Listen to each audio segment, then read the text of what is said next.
வெள்ளூர் சிறைச்சாலையில் ஆயுள் தண்டனை பெற்று அங்கே முதல் நாளாக போய் கேட்டுக்குள்ளே அடி எடுத்து வைக்கிறோம்.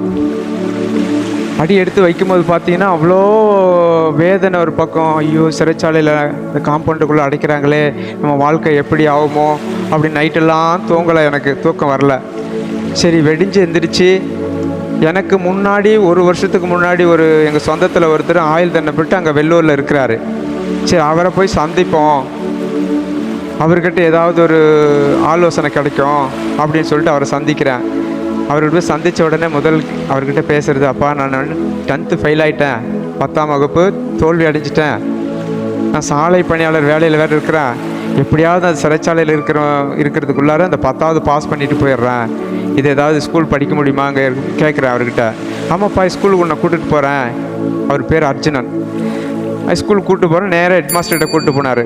கூப்பிட்டு போன உடனே நான் கேட்குறேன், ஐயா நான் 10th ஃபெயில் ஆகிட்டேன், எனக்கு எப்படியாவது 10th பாஸ் பண்ணுறதுக்கு வழி இருக்கான்னு சொல்லி கேட்குறேன். ஆனால் அந்த தலைமை ஆசிரியர் சொல்கிறாரு, நீங்கள் இந்த 10th எல்லாம் அங்கே படிக்கிறதுக்கு வாய்ப்பு இல்லைப்பா, பப்ளிக் பரீட்சைலாம் உள்ள அனுமதி கிடையாது, நீ 8வது வகுப்பு முடிச்சிருக்கிறதுனால டைரெக்டாக பிஏ கரஸில் பண்ணிடு, உனக்கு 3 ஆண்டுகளில் பிஏ பட்டதாரி ஆகிடுவேன் அப்படின்னு சொல்கிறாரு. நானும் எனக்கு சிரிக்கிறேன், ஐயா நான் உண்மையாக கேட்குறேன், நீங்கள் எப்படி சொல்கிறீங்களே அப்படின்னு சொல்லிட்டு. எனக்கு டிகிரினா அதை பற்றி அடிப்படையே எனக்கு தெரியாது, ஆனால் உண்மையாக தான் சொன்னார் அவர். அதே அட்மிஷன் கொடுத்தேன், 3 ஆண்டு பிஏ ஹிஸ்ட்ரி படிப்பில் முடிச்சிட்டேன், ஒரு பட்டதாரி என்ற பெயரும் வாங்கிட்டேன். அதுக்கு இடையில் பார்த்தீங்கன்னா நல்ல ஒரு இதாக தொழில் கற்றுக்கணுமே, ஜெயிலுக்கு வந்துட்டோம், நல்ல ஒரு தொழில், நல்ல ஒரு படிப்பு, ஹைகோர்ட்டில் எப்படியாவது கன்ஃபார்ம் பண்ணி ஹைகோர்ட்டில் எப்படியாவது நம்ம விடுதலை ஆயிடுவோம், கீழ்கோர்ட்டு தான் உறுதி பண்ணாங்க, ஹைகோர்ட்டில் விடுதலை ஆயிடும்ன்ற நம்பிக்கையில் அங்கேயே ஸ்கூல் இருக்கும், படிக்க போவேன், இங்கே டெய்லர் ஒர்க் ஷாப்புக்கு வேலை செய்ய போவேன். நல்லா கற்றுக்கிட்டு டெய்லர் வேலை செய்ய ஆரம்பித்தேன். காவலர்களுக்கெல்லாம் துணி தைப்பேன், யூனிஃபார்ம் அப்படிலாம் தைச்சிக்கிட்டு நல்ல வருமானத்தை ஈட்டிக்கிட்டு, நல்ல வேதனை ஒரு பக்கம், துன்பம் ஒரு பக்கம் இருந்தாலும் தொழில் ஒரு பக்கம், படிப்பு ஒரு பக்கம் என்னை உற்சாகப்படுத்தும். அப்படி இருக்கிற பட்சத்தில் சென்னை உயர்நீதிமன்றம் இந்த வழக்கை உறுதி பண்ணி அதுவும் கன்ஃபார்ம் பண்ணிடுறாங்க. அப்போ என் மனசு ரொம்ப, நான் எதிர்பார்ப்பு அப்படியே ஆப்போசிட்டாக மாறிடுது. அப்போது அப்படியே வேதனைப்பட்டு அப்படியே சாப்பிடாமலே அப்படியே கஷ்டப்பட்டுக்கிட்டு இருக்கிற பட்சத்தில் யாரை பார்த்தாலும் எனக்கு வெறுப்பாக இருக்கும். காக்கி சட்டையை பார்த்தாவே எனக்கு இன்னும் இதாக இருக்கும், இப்படியெல்லாம் நம்ம வாழ்க்கையை காவல்துறையினர் இப்படி பால் அடிச்சிட்டாங்களே, இப்படியெல்லாம் நடந்துருச்சு அப்படின்னு ஒவ்வொரு நாளும் அவ்வளோ கோபம் மூர்க்கம் ஒரு பக்கம் வரும், அவ்வளோ பிரச்சனையாக இருக்கும். அப்படி இருக்கிற பட்சத்தில் நான் டெய்லர் வேலை செஞ்சு பணம் ஒரு 1500 ரூபாய் கையில் வச்சுருக்கிறேன். ஏன்னா என் மனைவி பிள்ளைகளுக்கெல்லாம் உதவி செய்கிறதுக்கு யாருமே இல்லை. என் மனைவியோடைய அப்பாவும் சரியில் தான் இருக்கிறாரு, என் கூட பிறந்த அண்ணனும் சரியில் தான் இருக்காங்க. இப்படி இருக்கிற முக்கியமான நபர்களை தூக்கி உள்ள வச்சதுனால எங்கள் மனைவிக்கு உதவி செய்கிற யாருமே கிடையாது.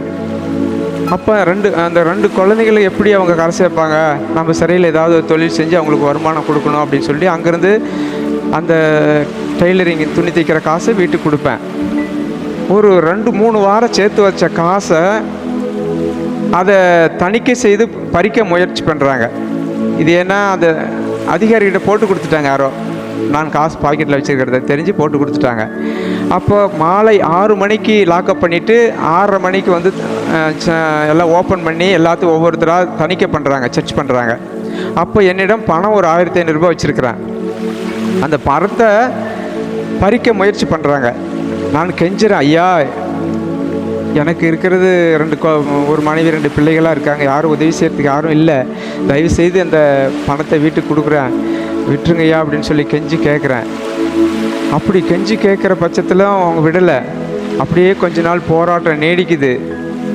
அப்போ இன்னும் கொஞ்ச நாள் போயிட்டு உச்சநீதிமன்றத்தெல்லாம் உறுதி பண்ணிடுறாங்க என்னுடைய வழக்கு. அப்போ மன விரக்தி, வேதனை, தற்கொலை பண்ணிக்கலாம், இனி நம்ம ஆயுள் தண்டனையிலேருந்து எப்போ விடுதலாக போகிறோம் அப்படின்ற ஒரு மனபாரம் வேதனை இருக்கிற பட்சத்தில் 3 கோர்ட்டும் உறுதிப்படுத்திடுறாங்க என்னுடைய வழக்கை. கீழ்கோர்ட்டு, ஹைகோர்ட்டு, சுப்ரீம் கோர்ட்டு 3 கோர்ட்டும் என்னுடைய வழக்கு உறுதி செய்யப்பட்டதுனால மன விரக்தியில் இருக்கிறேன்.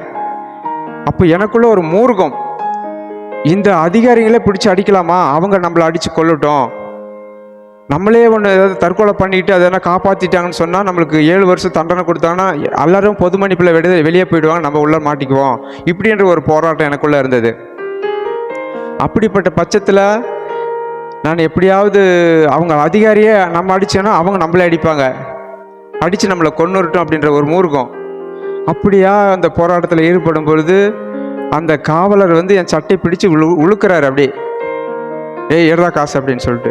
அப்போ நான் அவர் சட்டையை பிடிச்சி பலார்னு அடிச்சிடுறேன். ஐயா, இந்த அடிக்காததுக்கு முன்னே, ஐயா என் குழந்தைகளப்பா, நான் தான் ஏதோ சிறையில் 10-5 நீங்கள் காவலருங்க துணி தைக்கிற காசு எங்கள் வீட்டுக்கு கொடுத்து எங்கள் குடும்பத்தை மெயின்டைன் பண்ணிட்டு வரேன், நீங்களே கொடுத்து நீங்களே பிடுங்கண்ணா எப்படிங்கன்னு கெஞ்சும் போது அந்த அசிஸ்டன்ட் ஜெயிலர் என்னை சட்டையை பிடிச்சி விழுக்கும்போது அவர் ஆவேசப்பட்டு அவர் சட்டையை பிடிச்சிட்றேன். அவர் சட்டையை பிடிச்சி கன்னத்தில் 2 அடி அரைஞ்சிட்றேன். அரைஞ்ச உடனே அந்த 10 காவலர்கள், ஒரு அசிஸ்டன்ட் ஜெயிலரு, அவருக்கு பாதுகாப்பாக 10 காவலருங்க இருக்காங்க. அந்த 10 காவலர்களும் என்னை போட்டு லட்டியால் சொல்கிற மாதிரி தாக்குறாங்க. அப்போ எங்கள் கூட பிறந்த அண்ணன் கூட இருந்துக்கிட்டு, ஐயா எங்கள் தம்பி அடிக்காதீங்கய்யா, எங்கள் தம்பி என்னையை கூட அடிங்கய்யா, எங்கள் தம்பி அடிக்காதீங்கன்னு ஓடி போய் அசிஸ்டன்ட் ஜெயிலர் காலில் விழுகிறாரு. அதை நான் அப்படியே உத்து கவனிக்கிறேன், அடியும் வாங்கிக்கிறேன், அந்த அண்ணனே உத்து கவனிக்கிறேன். கவனிக்கும் போது இனி நம்ம சும்மா இருந்தால் நம்மளை அடித்து கொண்டுருவாங்க, நாம் ஏதாவது ஒரு லட்டியை உருவிடுவோம், ஒரு கொஞ்ச நாள் பார்ப்போம், போராடுவோம் அப்படின்னு சொல்லிட்டு ஒரு காவலரை தள்ளி அவர்கிட்ட அந்த லட்டியை உருவிட்டேன். உருவி எல்லாத்தையும் அடிக்க ஆரம்பிச்சிட்டேன். எல்லாம் செதறி ஓடுறாங்க ஜனங்கள் எல்லாம். அப்படியே இந்த லட்டியில் சராமரியாக அடித்ததில் கண்ணில் கையிலெல்லாம் அடிபட்டு ரத்தம் வந்துடுச்சு அவங்களுக்கும். அப்போ செதறி ஓடின பிறகு எனக்கு ஒரு 1/2 மணி நேரம் கழித்து எனக்கு ஒரு தெரிந்த ஒரு காவலர் ஏடு, அவர் மோகன் ஏடுன்னு ஒருத்தர் டே இருப்பா, அவரு எனக்கு ரொம்ப பிடிக்கும், அவரும் என்ன ரொம்ப பிடிக்கும், என்னை பற்றி தெரிஞ்சு வச்சுருப்பார். அவரை கூப்பிட்டு, ஐயா இந்த மாதிரி என்னை அடிச்சிட்டாங்க, அப்படி நீ ஒன்றும் கஷ்டப்படாத தம்பி, நீ வா, ஐயா சூப்பரண்டே வந்திருக்கிறாரு, உன்னை விசாரிக்கிறாரா, உனக்கு எந்த பனிஷ்மெண்ட்டும் கொடுக்க மாட்டார், நீ ஐயா விசாரிக்கணும்னு சொல்லி கூப்பிட்றாரு, வா. சரிங்கய்யா வரேன்னு சொல்லிட்டு நேராக போய் விசாரித்தா அந்த கண்காணிப்பாளர் பார்த்தீங்கன்னா ஐயர் நாராயணமூர்த்தி சீட்டில் சாயந்தரம் வெளியே போனவர் மறுபடியும் உள்ளே வந்துட்டார். பிரச்சனை உடனே விசாரிக்கிறாரு.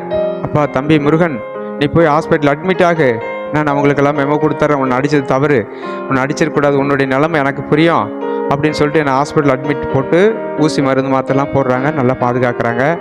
பிறகு பார்த்தீங்கன்னா அடுத்த நாள் நான் வழக்கமாக டெய்லர் வேலைக்கு போயிடுறேன். அப்படியே வாழ்க்கை நல்லபடியாக போகுது.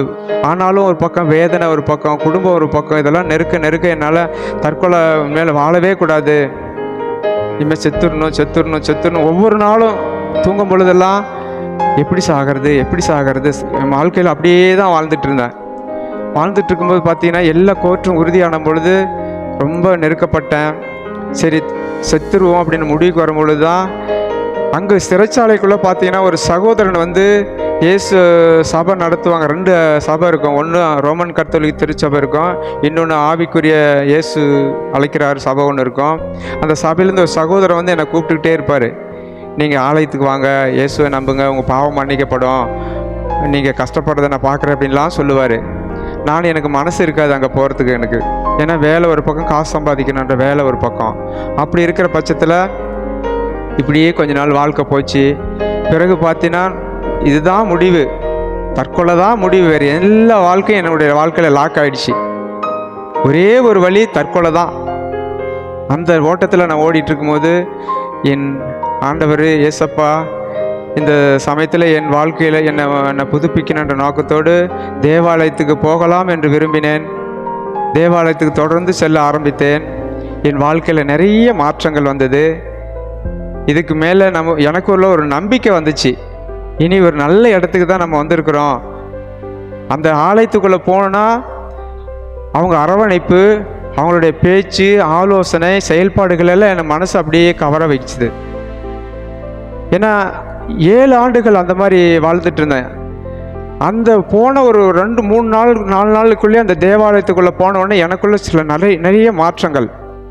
இனி வாழ்ந்துக்கலாம், நீ ஏன் நம்ம சாகணும்னு சொன்ன நான் வாழணும் இயேசுக்கிட்ட வந்துட்டோம், வாழணும் எனக்குள்ள ஒரு வைராகியம் வந்துட்டு தொடர்ந்து ஒரு 3 மாதம் தேவாலயத்துக்கு போகிறது, பைபிள் படிக்கிறது, வேலையெல்லாம் ஓரம் கட்டிட்டேன். டெய்லர் வேலையெல்லாம், படிப்பு எல்லாம் ஓரம் கட்டிட்டு நேராக சர்ச்சுக்கு போகிறது, ஜெபம் பண்ணுறது, பாட்டு பாடுறது, பைபிள் படிக்கிறது, இப்படியே என்னுடைய வாழ்க்கை ஒரு 3 மாதம் தொடர்ந்து போகுது.